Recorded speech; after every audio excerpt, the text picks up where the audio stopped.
তো আমরা এখন এসে গেছি উদীচী রেজেন্সি শান্তিনিকেতন। তো ভেতরে ঢুকতে একটা লন আছে ছোট্ট, আর তারপরে রিসেপশন এসে গেছি। রিসেপশনে ওনারা আমাদের রুমে নিয়ে গেলেন রুম দেখাতে। তো এখানে 5 বেডের রুম, 4 বেডের রুম আর 2 বেডের রুম আছে। ফার্স্টে আমরা 5 বেডের রুমটা দেখে নিচ্ছি। হ্যাঁ, এখানে টয়লেট বাথরুমটা আলাদা আলাদা আছে।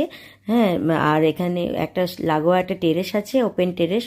তো টেরেস থেকে ভিউটা ভীষণ সুন্দর। হ্যাঁ, আর আমরা এসে গেছি ওর ডবল বেডরুমে। হ্যাঁ, তো এখানেও দেখো ল্যাট্রিন বাথরুমটা বেশ পরিষ্কার, ক্লিন আপ একদম আছে। সামনেই একটা বড় মিরর আছে রুমের ভেতরে। আর তারপরে টিভি ইউনিট আছে, একটা ফ্রিজার আছে, আর এখানে টি কফি কর্নারও আছে, একটা কার্বার্ড আছে। আর এই যে শাটারটা খুললাম, এখান থেকে বেরিয়ে একটা ছোট্ট ব্যালকনি আছে, ভীষণ সুন্দর। এসে গেছি রেস্টুরেন্টটা খুব ছিমছাম।